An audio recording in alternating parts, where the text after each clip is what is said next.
ಹೊಸಳ್ಳಿ ಗ್ರಾಮದಲ್ಲಿ ಟ್ರಕ್ ದುರಂತ, ಕೇಸ್ ಅಪಘಾತದಲ್ಲಿ ಮೃತಪಟ್ಟವರ ಸಂಖ್ಯೆ 9ಕ್ಕೆ ಏರಿಕೆ. ಹಿಮ್ಸ್ ಆಸ್ಪತ್ರೆ ಬಳಿ ಕುಟುಂಬಸ್ಥರ ಆಕ್ರಂದನ.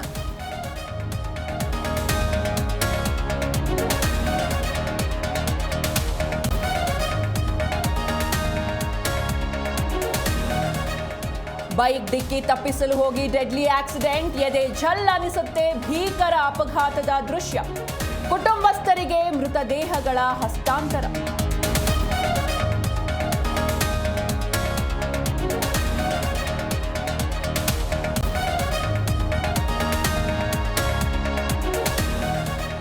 ಮೃತರ ಕುಟುಂಬಗಳಿಗೆ 5 ಲಕ್ಷ ಪರಿಹಾರ. ಆಘಾತಕಾರಿ ವಿಷಯ ನೋವುಂಟು ಮಾಡಿದೆ ಎಂದು ಜೆಡಿಎಸ್ ಪೋಸ್ಟ್.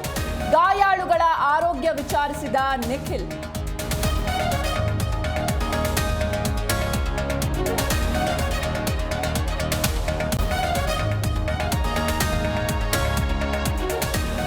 ಹಿಂಸಾಚಾರ ನಡೆದ 2 ವರ್ಷಗಳ ಬಳಿಕ ಮಣಿಪುರಕ್ಕೆ ಮೋದಿ ಭೇಟಿ. 9,000 ಕೋಟಿ ಮೌಲ್ಯದ ಅನುದಾನಕ್ಕಿಂದು ಚಾಲನೆ.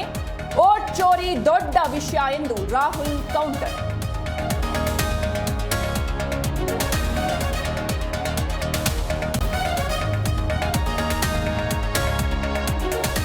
ನಾಳೆ India Pak high voltage match. ಶತ್ರು ರಾಷ್ಟ್ರಗಳ ನಡುವಿನ ಪಂದ್ಯಕ್ಕೆ ಹಲವರ ವಿರೋಧ. ಅರ್ಧದಷ್ಟು ಟಿಕೆಟ್ ಮಾರಾಟ ಡಲ್.